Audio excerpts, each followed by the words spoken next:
जय हिंद बच्चों। तो यहाँ पर हम आपके लिए अतुल मैस्ट्री स्कॉलरशिप 2025 एग्जाम के लिए हिंदी के इम्पॉर्टेंट टॉपिक समास को डिस्कस करने वाले हैं। आज की क्लास में हम लोग समास और समास के प्रकार को डिस्कस करेंगे, जिससे आपको समझ में आ जाएगा कि आपको एग्जाम में कैसे जो है ऑप्शन में समास को फाइंड आउट करना होगा। तो आपको करना क्या है, इस वीडियो को पूरा एंड तक देखना है, जिससे आपको जो है पूरा टॉपिक अच्छे से क्लियर हो जाएगा। अगर आपको वीडियो पसंद आती है तो वीडियो को लाइक करिएगा, चैनल को सब्सक्राइब करिएगा एंड वीडियो को अपने दोस्तों में शेयर करना मत भूलिएगा। ठीक है, तो सबसे पहले यहाँ पर हम समझते हैं कि समास क्या होता है। तो समास का तात्पर्य है संक्षिप्तीकरण। हिंदी व्याकरण में समास का शाब्दिक अर्थ होता है छोटा रूप, अर्थात जब दो या दो से अधिक शब्दों से मिलकर जो नया और छोटा शब्द बनता है उस शब्द को हिंदी में समास कहते हैं। इसका मतलब है कि जब दो या दो से अधिक शब्द मिलते हैं उससे जो नया और छोटा शब्द बनता है उसी को हम लोग समास कहते हैं। तो दूसरे शब्दों में कहा जाए तो समास वह क्रिया है जिसके द्वारा हिंदी में कम से कम शब्दों में अधिक से अधिक अर्थ प्रकट किया जाता है, उसे समास कहते हैं। अगर हम लोग उदाहरण देखें, जैसे रसोई के लिए घर, तो इसे हम लोग शॉर्ट फॉर्म में जो है रसोई घर कह सकते हैं, इससे भी काम चल जाएगा। यानी हमको रसोई के लिए घर कहने की जरूरत नहीं पड़ेगी, ओनली जो है हम रसोई घर कह के भी जो है काम चला सकते हैं। ठीक है, तो यही इसका जो है समास रूप है रसोई घर। जैसे राजा का पुत्र, इसका समास रूप हो जाएगा राजपुत्र। क्या हो जाएगा? राजपुत्र। यानी अगर हम राजा का पुत्र ना कह के राजपुत्र कहेंगे तब भी अर्थ स्पष्ट हो जाएगा कि वो राजा का पुत्र है। ठीक है, अब चलते हैं समास विग्रह क्या होता है। तो सामासिक शब्दों के बीच के संबंध को स्पष्ट करना समास विग्रह कहलाता है। विग्रह के पश्चात सामासिक शब्दों का लोप हो जाता है। जैसे राज प्लस पुत्र, राजा का पुत्र। जैसे पूर्व पद और उत्तर पद, समास में दो पद होते हैं, पहले पद को पूर्व पद और दूसरे पद को उत्तर पद कहते हैं। जैसे गंगा जल, इसमें गंगा है जो पूर्व पद है और जो जल है वो उत्तर पद है। ठीक है, तो इतना आपको समझ में आ गया होगा। जब हम लोग विग्रह करते हैं तो उसमें दो पद निकलते हैं, पूर्व पद और उत्तर पद। तो पूर्व पद किसे कहते हैं? जो पहले आता है उसे पूर्व पद कहते हैं। जैसे गंगा जल में गंगा आपका पूर्व पद है और जल उत्तर पद है। ठीक है, अब चलते हैं कि समास के भेद क्या होते हैं। देखिए, हमको डिफिनीशन को याद नहीं करना है, क्योंकि डिफिनीशन आपके एग्जाम में नहीं आएगी। हमको जो है ऑब्जेक्टिव जो क्वेश्चंस आएंगे तो उसमें हमको समास फाइंड आउट करना होगा, तो वो कैसे करेंगे वो आपके लिए मेन है। ठीक है, तो यहाँ पर समास के भेद देख लेते हैं। यहाँ पर समास के प्रकार होते हैं अवयवी भाव समास, तत्पुरुष समास, कर्मधारय समास, द्विक समास, द्वंद्व समास और बहुब्रीहि समास। अब यहाँ पर जो सबसे ज्यादा पूछा जाता है वो पूछा जाता है आपका तत्पुरुष से, कर्मधारय से, द्विक समास से और द्वंद्व और बहुब्रीहि समास से। अविभाव से कम पूछा जाता है। इनके ज़्यादा से ज़्यादा आप लोग एग्जाम्पल पढ़ेंगे तो आपको अच्छे से समझ में आ जाएगा। तो यहाँ पर हम एग्जाम्पल सभी के लेकर आए जिससे आप लोगों को अच्छे से समझ में आ जाए। ठीक है, तो सबसे पहले यहाँ पर हम लोग देखेंगे अवयवी भाव समास। तो इसमें प्रथम पद अव्यय होता है और उसका अर्थ प्रधान होता है, उससे अवयवी भाव समास कहते हैं। इसमें अव्यय पद का प्रारूप लिंग वचन कारक में नहीं बदलता है, वो हमेशा एक जैसा रहता है। अगर हम लोग दूसरी परिभाषा देखें तो दूसरे शब्दों में कहा जाए तो यदि एक शब्द की पुनरावृत्ति हो और दोनों शब्द मिलकर अव्यय की तरह प्रयोग हो, वहां पर अवयवी भाव समास होता है। संस्कृत में उपसर्ग युक्त पद भी अवयवी समास ही माने जाते हैं। अब यहाँ पर देखते उदाहरण से समझेंगे। जैसे अवयवी भाव समास के उदाहरण यथाशक्ति। तो यथाशक्ति का मतलब है शक्ति के अनुसार। क्या है? शक्ति के अनुसार। जैसे यथाक्रम मतलब कि क्रम के अनुसार, यथा नियम मतलब कि नियम के अनुसार, प्रतिदिन मतलब प्रत्येक दिन, प्रतिवर्ष मतलब हर वर्ष, आजन्म जन्म से लेकर, यथासाध्य जितना साधा ना जा सके, यानी जितना साधा जा सके। इसके बाद धड़ाधड़ मतलब धड़धड़ की आवाज के साथ, घर घर मतलब प्रत्येक घर, रातों रात रात ही रात में, और आमरण मतलब कि मृत्यु तक, और यथाक्रम मतलब काम के अनुसार या फिर इच्छा के अनुसार। ठीक है, अभी यहाँ पर आपको समझ में नहीं आ रहा होगा कैसे हम इसको फाइंड आउट करेंगे। मान लीजिए हमारे यहाँ पे आ गया यथाशक्ति, तो हम कैसे फाइंड आउट करेंगे कि यहाँ पर जो है अवयवी भाव समास होगा। तो आगे जब हम क्लास को आगे बढ़ाएंगे तो क्योंकि ऑप्शन में देखिए आपको ओनली 4 ऑप्शंस दिए जाते हैं, उसी में से आपको फाइंड आउट करना होता है। वो कैसे करेंगे आगे हम लोग यहाँ पर डिस्कस करेंगे। ठीक है, आपको यहाँ पर अभी परिभाषा भी समझ में नहीं आ रहा हो कि यहाँ पर कैसे हम लोग चूज करेंगे। तो दूसरा जब हम लोग समास देखेंगे उसके हिसाब से आपको समझ में आ जाएगा। ठीक है, तो सबसे पहले हम लोग क्या करेंगे, सबसे पहले जितने भी समास के प्रकार हैं उनको समझेंगे। इसके बाद हम एक जो है समास को उठाएंगे और उसको आपको जो 4 ऑब्जेक्टिव क्वेश्चन है उसमें से आपको जो है राइट वाला यानी कि सही वाला आपको कैसे वहां से निकालना है वो डिस्कस करेंगे। ठीक है, सबसे पहले यहाँ पर हम लोग जो समास के प्रकार हैं उनको समझ लेते हैं। दूसरा समास है हमारा तत्पुरुष समास। तो इस समास में दूसरा पद प्रधान होता है, यह कारक से जुदा का मतलब होता है अलग समास होता है। इसमें ज्ञातव्य विग्रह में जो कारक प्रकट होता है उसी कारक वाला वो समास होता है। इसे बनाने में दो पदों के बीच कारक चिन्हों का लोप होता है, उसे तत्पुरुष समास कहते हैं। तत्पुरुष की विशेषता यह है कि इसमें जो है एक बीच में कारक चिन्ह लगेगा। क्या लगेगा, एक जो है बीच में कारक चिन्ह लगेगा। वो कौन सा लगेगा आगे हम लोग यहाँ पर डिस्कस करेंगे। जैसे तत्पुरुष समास के उदाहरण है देश के लिए भक्ति, तो यहाँ पर हो जाएगा देशभक्ति। अब यहाँ पर जो कारक समास है वो है के लिए। क्या है, के लिए जो है यहाँ पर कारक है। क्या है, कारक है। जैसे राजा का पुत्र, तो यहाँ पर का जो लगा है ये कारक है। सर से हाथ मतलब सराहत, यहाँ पर जो से है ये आपका कारक है। राह के लिए खर्च मतलब राह खर्च, यहाँ पर जो के लिए है ये आपका कारक है। इसके बाद तुलसी द्वारा कृत, यहाँ पर जो द्वारा लगा हुआ है ये आपका क्या है, कारक है। राजा का महल, तो यहाँ पर जो का लगा हुआ है ये आपका कारक है।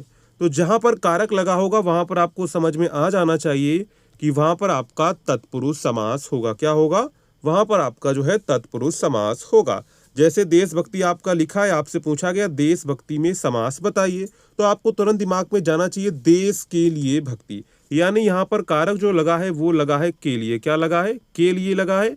इसका मतलब यहाँ पर जो है आपका तत्पुरुष समास होगा। कौन सा समास होगा, तत्पुरुष समास होगा। ठीक है, अभी आपको जो ऊपर वाला पहला वाला समझ में नहीं आया होगा, ठीक है, तो उसको आगे हम लोग डिस्कस करेंगे। जब सारे समास समझ लेंगे तब आपको जो ऊपर वाला समझ में अच्छे से आ जाएगा।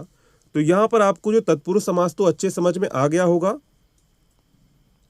कि यहाँ पर क्या होता है, यहाँ पर आपका जो है कारक लगता है। क्या लगता है, बीच में कारक लगता है। जैसे राजपुत्र मतलब कि राजा का पुत्र। क्या है, राजा का पुत्र।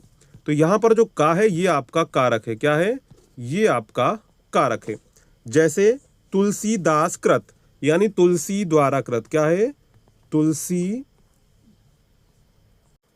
दास द्वारा कृत। ठीक है, तो यहाँ पर जो द्वारा लगा हुआ है ये आपका क्या है, ये आपका कारक है। ठीक है, अभी इसमें कौन से कारक में समास आएगा वो भी हम आगे डिस्कस करेंगे। ठीक है, तो यहाँ पर आपको समझ में आ गया होगा कि तत्पुरुष समास होगा तो उसमें कारक का लोप होगा। क्या होगा, आपको कारक देखने को मिलेगा। जैसे राजमहल, राजा का महल, तो यहाँ पर जो का लगा हुआ है ये आपका कारक है। क्या है, कारक है। ठीक है, अब चलते हैं तत्पुरुष समास के भेद होते हैं। तो यहाँ पर सबसे पहले है कर्म तत्पुरुष। क्या है, कर्म तत्पुरुष। तो यहाँ पर रथ चालक मतलब रथ को चलाने वाला, ग्रामगत मतलब ग्राम को गया हुआ, माखन चोर मतलब माखन को चुराने वाला, वनगमन मतलब वन को गमन, मुंह तोड़ मतलब मुंह को तोड़ने वाला, स्वर्ग प्राप्त मतलब स्वर्ग को प्राप्त, देशगत मतलब देश को गया हुआ। ठीक है, अब यहाँ पर देखेंगे सबसे पहला क्या है, रथ चालक। रथ चालक का क्या लिखा हुआ है, रथ को चलाने वाला। क्या है, रथ को चलाने वाला। ठीक है, चलाने वाला। ठीक है, तो यहाँ पर जो को है ये क्या, ये आपका कर्म कारक है। क्या है, को जो है यहाँ पर कर्म कारक है, इसीलिए इसका नाम कर्म तत्पुरुष रखा गया है। ठीक है, तो एक आपको याद रखना है, पहला कारक हमने देख लिया, यहाँ पर को है। क्या है, को से पूछा जाएगा सिर्फ तत्पुरुष बताइए, तो आपको याद रखना है जो इसमें बीच में आपका को लगा है। क्या लगा है, यहाँ पर जो को लगा है ये आपका क्या है, कर्म तत्पुरुष है। तो आपको पहला कारक याद कर लेना है को। अगर आपको को लगा लिखा हुआ मिल जाता है तो आप समझ जाइए कि वहां पर तत्पुरुष समास है। ठीक है, तो याद रखेंगे, अगर आपको बीच में कहीं को लिखा हुआ मिल जाता है तो आप तुरंत समझ जाएं कि वो तत्पुरुष समास है। जैसे रथ को चलाने वाला, ग्राम को गया हुआ, माखन को चुराने वाला, वन को गमन मुंह को तोड़ने वाला, स्वर्ग को प्राप्त देश को गया हुआ। ठीक है, तो आपको समझ जाना है, अगर आपको कहीं को लिखा हुआ मिल जाता है तो आप तुरंत समझ जाइए कि वहां पर तत्पुरुष समास है। ठीक है, इसके बाद आगे चलते हैं, कर्ण तत्पुरुष। क्या है, कर्ण तत्पुरुष। तो यहाँ पर देखिए कर्ण तत्पुरुष में आपको कौन कौन से समास देखने को मिलेंगे, कारक देखने को मिलेंगे। सबसे पहला कारक आपको द्वारा देखने को मिलेगा और से देखने को मिलेगा। क्या मिलेगा, द्वारा और से। तो ये दो कारक आपको याद रखना है। क्या है, ये जो दो कारक हैं आपको याद रखना है, द्वारा और से। ठीक है, जैसे स्वरचित मतलब स्वा द्वारा रचित, मन चाहा मतलब मन से चाहा, शोकग्रस्त मतलब शोक से ग्रस्त, भूखमरी मतलब भूख से मरी, धनहीन मतलब धन से हीन, बाणाहत मतलब बाण से आहत, ज्वरग्रस्त मतलब ज्वर से ग्रस्त, मदान मतलब मद से अंधा, रस भरा मतलब रस से भरा, भयाकुल मतलब भय से आकुल, और आंखों देखी मतलब आंखों से देखी। ठीक है, तो यहाँ पर देखिए, अगर आपको कहीं से देखने को मिलता है या फिर द्वारा देखने को मिलता है, तब भी आप समझ जाइए कि वहां पर तत्पुरुष समास होगा। और कौन सा समास होगा? करण तत्पुरुष समास होगा। ठीक है, तो यहाँ पर हमने 3 कारक देख लिए। पहला देख लिया है को, से और द्वारा। ठीक है, अगर ये 3 आपको कारक देखने को मिलते हैं तो आप तुरंत समझ जाइए कि वहां पर जो है तत्पुरुष समास होगा। क्या होगा? वहां पर तत्पुरुष समास होगा। ठीक है, आगे चलते हैं। अगला है आपका संप्रदान तत्पुरुष समास। इसमें 2 पदों के बीच संप्रदान कारक छिपा होता है। संप्रदान कारक का चिन्ह या विभक्ति के लिए प्रयुक्त होता है। क्या है? अगर आपको कहीं के लिए मिल जाता है, इसका मतलब है वहां पर जो है संप्रदान तत्पुरुष समास है। यानी समास तो है, समास के अंदर कौन सा समास आएगा? संप्रदान तत्पुरुष समास आएगा। जैसे विद्यालय मतलब विद्या के लिए आलय, आलय का मतलब होता है घर। रसोई घर मतलब रसोई के लिए घर। सभा भवन मतलब सभा के लिए भवन। विश्राम गृह मतलब विश्राम के लिए गृह। ठीक है, तो इतना आपको समझ में आ गया। कहीं आपको को मिल जाता है, से मिल जाता है, द्वारा मिल जाता है या फिर के लिए मिल जाता है, तो आप तुरंत समझ जाइए कि वहां पर तत्पुरुष समास होगा। ठीक है, इसके बाद आगे चलते हैं। जैसे गुरु दक्षिणा मतलब गुरु के लिए दक्षिणा, प्रयोगशाला मतलब प्रयोग के लिए शाला, देशभक्ति मतलब देश के लिए भक्ति, स्नान घर मतलब स्नान के लिए घर, सत्याग्रह मतलब सत्य के लिए आग्रह, यज्ञशाला मतलब यज्ञ के लिए शाला, डाक गाड़ी मतलब डाक के लिए गाड़ी, देवालय मतलब देव के लिए आलय, और गौशाला मतलब गौ के लिए शाला। ठीक है, तो यहाँ पर जितने ज़्यादा उदाहरण हो सकते हैं वो सारे उदाहरण यहाँ पर हमने आपको दे दिए हैं। अगर आपके पास कोई बुक है तो उसमें भी आप एग्जाम्पल्स को पढ़ लीजिए। अगर आप एग्जाम्पल्स पढ़ लेंगे तो आपके लिए ज़्यादा फायदे रहेगा। ठीक है, अब चलते हैं। अगला है आपका अपादान तत्पुरुष समास। तो इसमें 2 पदों के बीच अपादान कारक छिपा होता है। अपादान कारक का चिन्ह से या विभक्ति से अलग होता है, से अपादान तत्पुरुष समास कहते हैं। जैसे कामचोर मतलब काम से जी चुराने वाला, तो यहाँ पर जो से लगा हुआ है ये आपका क्या है? ये आपका जो है कारक है। और कौन सा कारक है? ये आपका अपादान कारक। कौन सा कारक है? अपादान कारक है। ठीक है, जैसे दूरागत मतलब दूर से आगत, रणव्यू मतलब रण से विमुक्त यानी कि नेत्रहीन, जैसे नेत्र से हीन, पाप मुक्त मतलब पाप से मुक्त, देश निकाला मतलब देश से निकाला, पथ भ्रष्ट मतलब पथ से भ्रष्ट, पदच्युत मतलब पद से च्युत। इसके बाद है जन्म रोगी मतलब जन्म से रोगी, और रोग मुक्त मतलब रोग से मुक्त। तो यहाँ पर देखिए, अगर आपको कहीं से देखने को मिल जाता है, से कारक देखने को मिल जाता है, तो आप समझ जाइए कि यहाँ पर आपका जो है तत्पुरुष समास है। कौन सा समास है? तत्पुरुष समास है। ठीक है, तो आपको इतना अच्छे समझ में आ रहा होगा कि समास कैसे आपको पहचानना है। ठीक है, इसके बाद आगे चलते हैं। अगला है आपका संबंध तत्पुरुष। क्या है? संबंध तत्पुरुष। तो इसमें 2 पदों के बीच में संबंध कारक छिपा होता है। संबंध कारक के चिन्ह या व्यक्ति का, के, की। क्या है? अगर आपको कहीं का देखने को मिलता है, की देखने को मिलता है या फिर आपको के देखने को मिलता है, तो आप समझ जाइए कि वहां पर भी आपका जो है तत्पुरुष समास है। क्या है? वहां पर भी आपका जो है तत्पुरुष समास है। और कौन सा है? संबंध तत्पुरुष समास है। जैसे राजपुत्र मतलब राजा का पुत्र, गंगा जल मतलब गंगा का जल, लोकतंत्र मतलब लोक का तंत्र, दुर्वादल मतलब दुर्व का दल, देव पूजा मतलब देव की पूजा, आम वृक्ष मतलब आम का वृक्ष, राजकुमारी मतलब राज की कुमारी। इसके बाद है जलधारा मतलब जल की धारा, राजनीति मतलब राजा की नीति, सुख योग मतलब सुख का योग, मूर्ति पूजा मतलब मूर्ति की पूजा। इसके बाद है श्रद्धा कण मतलब श्रद्धा के कण, शिवालय मतलब शिव का आलय। इसके बाद है देश रक्षा मतलब कि देश की रक्षा, सीमा रेखा मतलब सीमा की रेखा। तो यहाँ पर आपको याद रखना है कौन से कारक इस्तेमाल होंगे। यहाँ पर जो है कारक लगेगा का, या फिर के, या फिर की। ठीक है, ये आपके 3 कारक यहाँ पर लगेंगे। ठीक है, इसके बाद आगे चलते हैं। अगला है आपका अधिकरण तत्पुरुष समास। तो इसमें 2 पदों के बीच अधिकरण कारक छिपा होता है। अधिकरण में क्या होता है? में आपको देखने को मिलेगा या फिर पर देखने को मिलेगा। कौन कौन सा कारक? में या फिर पर, ये आपको देखने को मिलेगा। ठीक है, अधिकरण तत्पुरुष समास के उदाहरण देख लेते हैं, जैसे कार्य कुशल। तो यहाँ पर हो जाए कार्य में कुशल, वनवास जैसे वन में वास, ईश्वर में भक्ति, आत्मविश्वास मतलब आत्म पर विश्वास। इसके बाद है दीनदयाल मतलब दीनों पर दयाल, दानवीर मतलब दान देने में वीर। इसके बाद है आचार निपुण मतलब आचार में निपुण, जैसे जलमग्न मतलब जल में मग्न, सिर दर्द मतलब सिर में दर्द। इसके बाद है आपका कला कुशल मतलब कला में कुशल, शरणागत मतलब शरण में आगत। इसके बाद है आनंदमग्न मतलब आनंद में मग्न, आप बीती मतलब आप पर बीती। तो यहाँ पर जो आपको कारक देखने को मिलेंगे वो मिलेंगे में, पर। ठीक है, कौन कौन से? में और पर, ये जो है दो कारक आपको देखने को मिलेंगे। अगर आपको ये मिलते हैं तो आप समझ जाइए कि वहां पर भी आपका तत्पुरुष समास है। ठीक है, इसके बाद है आपका कर्मधारय समास। क्या है कर्मधारय समास? तो इसको देख लेते हैं। इसमें क्या होता है, इस समास का उत्तर पद प्रधान होता है, यानी जो उत्तर पद होता है वो प्रधान होता है।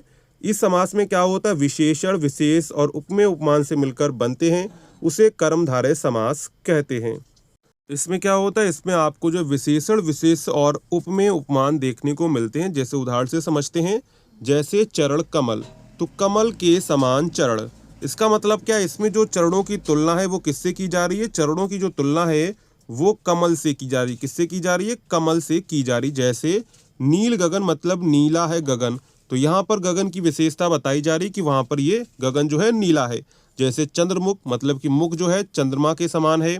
जैसे पीतांबर मतलब पीत है अंबर, मतलब जो अंबर है वो आसमान है वो पीला है। ठीक है, इसके बाद महात्मा, जो आत्मा है वो महान है। लाल मणि मतलब कि जो मणि है वो लाल है। तो यहाँ पर क्या हो रहा है, यहाँ पर विशेषता बताई जा रही। क्या है, यहाँ पर जो है विशेषता एक तरह की बताई जाती है। ठीक है, तो विशेषता बताई जाती है, उससे आप समझ जाइए कि यहाँ पर जो है कर्मधारय समास हो। कौन सा समास होगा? कर्मधारय समास होगा। क्या होगा? कर्मधारय समास होगा। जैसे महादेव मतलब महान है जो देव, तो यहाँ पर जो देव की विशेषता बताई जा रही है कि देव महान है। जैसे देहलता, देह रूपी लता। जैसे नवयुवक, नव है जो युवक, यानी युवक जो है वो नव है। तो यहाँ पर क्या हो रहा है, युवक की विशेषता बताई जा रही है कि वो नव है, मतलब कि नया है। ठीक है, तो यहाँ पर क्या होगा, यहाँ पर आपको जो है विशेषता देखने को मिलेगी। क्या मिलेगी? यहाँ पर आपको जो है विशेषता देखने को मिलेगी। तो आप समझ जाइए कि यहाँ पर जो है आपका कर्मधारय समास होगा। क्या होगा? कर्मधारय समास होगा। ठीक है, इसके बाद है आपका द्विग समास। तो ये बिल्कुल सिंपल है। इसमें क्या होता है, इसमें जो पहला पद होता है वो संख्यावाची होता है और कभी कभी उत्तर पद भी संख्यावाची होता है, लेकिन ज्यादातर सवाल में देखा गया हो, ज्यादा क्वेश्चन आएंगे उसमें जो है पूर्व पद संख्यावाची होगा। इस समास में प्रयुक्त संख्या किसी समूह को दर्शाती है, किसी अर्थ को नहीं। इससे समूह और समाहार का बोध होता है, इसे द्विग समास कहते हैं। जैसे नवग्रह मतलब 9 ग्रहों का समूह। तो यहाँ पर जो 9 है ये क्या है, ये आपका संख्यावाची है। क्या है? ये आपका जो है संख्यावाची है। तो आपको समझ में आ जाना चाहिए, जहां पर भी आपको संख्या देखने को मिलती है तो तुरंत आप समझ जाइए कि वहां पर आपका द्विग समास होगा। कौन सा समास होगा? द्विग समास होगा। जैसे दोपहर मतलब दो पहरों का समाहार। क्या होगा? दो पहरों का समाहार। ठीक है, इसके बाद है त्रिवेणी मतलब 3 वेणियों का समूह। जैसे पंचतंत्र मतलब 5 तंत्रों का समूह। जैसे त्रिलोक मतलब 3 लोकों का समाहार। जैसे शताब्दी मतलब 100 आब्दों का समूह। पसेरी मतलब 5 शेरों का समूह। सतसई मतलब 700 पदों का समूह। जैसे चौगुनी मतलब 4 गुनी। त्रिभुज मतलब 3 भुजाओं का समाहार। तो यहाँ पर क्या है, यहाँ पर आपको जो पहला पद है वो संख्यावाची देखने को मिल रहा है। क्या है? यहाँ पर जो पहला पद है वो आपका संख्यावाची है। ठीक है, तो पहला पद आपको कहीं भी संख्यावाची मिलता है तो आप तुरंत समझ जाइए कि वहां पर आपका जो है द्विग समास है। कौन सा समास है? द्विग समास है। ठीक है, इसके बाद आते हैं आपका द्वंद्व समास। तो इसमें क्या होगा, इस समास में दोनों पद ही प्रधान होते हैं, इसमें किसी भी पद का गौड़ नहीं होता है। ये दोनों पद एक दूसरे पद के विलोम होते हैं, लेकिन ये हमेशा नहीं होता है। इसका विग्रह करने पर और, अथवा, या, एवं का प्रयोग होता है, उसे द्वंद्व समास कहते हैं। जैसे जलवायु मतलब जल और वायु। और याद रखेंगे यहाँ पर जो है अगर द्वंद्व समास होगा तो डैश लगा आपको मिलेगा बीच में। यहाँ पर क्या है, अपना या पराया। जैसे पाप पुण्य मतलब पाप और पुण्य। राधा कृष्ण मतलब राधा और कृष्ण। अन्न जल मतलब अन्न और जल। नर नारी मतलब नर और नारी। गुण दोष गुण और दोष। देश विदेश मतलब देश और विदेश। इसके बाद है अमीर गरीब, मतलब अमीर और गरीब, ठीक है। इसके बाद आता है आपका बहुब्रीहि समास। तो यहाँ पर याद रखेंगे, आपको कहीं पर और देखने को मिल जाए, ठीक है, और या फिर एवं देखने को मिल जाए तो आप समझ जाइए कि वहां पर जो है आपका द्वंद्व समास होगा। या फिर आपको डैश देखने को मिलता है, जैसे पाप पुण्य के बीच में आपका डैश लगा हुआ है, अन्न जल के बीच में डैश लगा हो, तब भी आप समझ जाइए कि यहाँ पर जो है आपका द्वंद्व समास हुआ। क्या होगा? वहां पर भी आपका द्वंद्व समास होगा, ठीक है। अगला है हमारा बहुब्रीहि समास। तो इस समास में कोई भी पद प्रधान नहीं होता है। जब दो पद मिलकर तीसरा पद बनाते हैं तब वह तीसरा पद प्रधान होता है। इसका विग्रह करने पर वाला है, जो, जिसका, जिसकी, जिसके, वह आदि आते हैं तो वह बहुब्रीहि समास कहलाता है। जैसे गजानन, मतलब गज का आनन है जिसका, तो यहाँ पर अर्थात गणेश। तो यहाँ पर आपको देखिए क्या देखने को मिल रहा है? जिसका देखने को मिल रहा है। अगर आपको जिसका देखने को मिलता है तो आप तुरंत समझ जाइए कि वहां पर आपका जो है बहुब्रीहि समास है। क्या है? वहां पर आपका जो है बहुब्रीहि समास है। जैसे त्रिनेत्र, मतलब तीन नेत्र हैं जिसके। नीलकंठ, नीला है कंठ जिसका, अर्थात शिव।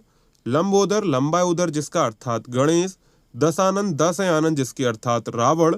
चतुर्भुज, मतलब चार भुजाओं वाला, अर्थात विष्णु। पीतांबर, मतलब पीले हैं वस्त्र जिसके, अर्थात कृष्ण। चक्र को धारण करने वाला, मतलब कि विष्णु। इसके बाद है वीणापाणी, मतलब वीणा है जिसके हाथ में, सरस्वती। श्वेतांबर, मतलब सफेद वस्त्रों वाली सरस्वती।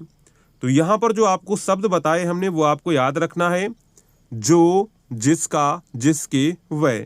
अगर आपको ये देखने को मिलता है तो आप तुरंत समझ जाइए कि वहां पर आपका जो है बहुब्रीहि समास होगा, ठीक है। तो आपको हमने बहुब्रीहि समास आपको अच्छे समझ में आ गया होगा, ठीक है, कैसे आपको पहचानना है। इसके बाद हमने आपको द्वंद्व समास बताई, कैसे आपको पहचानना है। इसके बाद आपका द्विग समास था, तो इसमें आपका जो है याद रखना है कि आपका पहला पद जो है संख्यावाची होगा, ठीक है। इसके बाद आपका था यहाँ पर कर्मधारय समास, उसको भी हमने बता दी कैसे आपको पहचानना है, वहां पर आपको विशेषता देखने को मिलेगी, ठीक है। इसके बाद आगे चलते हैं तो यहाँ पर हमारे थे तत्पुरुष समास। तो यहाँ पर अधिकरण तत्पुरुष में क्या आपको देखना है, तो यहाँ पर आपको विभक्ति में और पर देखने को मिलेगा, ठीक है। इसके बाद यहाँ पर जो है आपका था, क्या था? संबंध तत्पुरुष। तो इसमें आपको जो है का, के, की देखने को मिलेगा।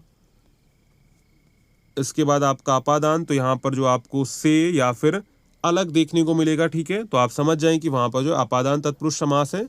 बस आपके जो है एग्जाम में आएगा तो वहां पर आपको 4 ऑब्जेक्टिव क्वेश्चंस दिए जाएंगे, यानी 4 ऑप्शन वहां पर आपको दिए जाएंगे, उनमें से कोई एक ऑप्शन आपको चूज करना होगा। तो वहां पर आपको जो है समास के प्रकार नहीं होंगे, सिर्फ आपसे कहा जाएगा तत्पुरुष समास है, कर्मधारय समास है, बहुब्रीहि समास है या फिर द्वंद्व समास है। तो उसमें से आपको कोई एक टिक करना होगा, ठीक है। तो करण हमने आपको बता दिया, यहाँ पर आपको द्वारा से देखने को मिलेगा, ठीक है। इसके बाद कर्म में आपको जो है को देखने को मिलेगा, ठीक है। तो आपको समझ में आ गया होगा तत्पुरुष समास को आपको कैसे पहचानना है। पहला बचा आपका जो बचा था ये वाला अवयवी भाव समास वाला। तो आपको जो बाकी सारे समझ में आ गए हैं तो आपको इसको समझने की जरूरत नहीं है, सिर्फ आपको सारे समझ में आ गए। अगर उनमें से कोई नहीं लग रहा है तो आप याद रखिए कि आपका यही वाला समास हो गया, अवयवी भाव समास ही होगा।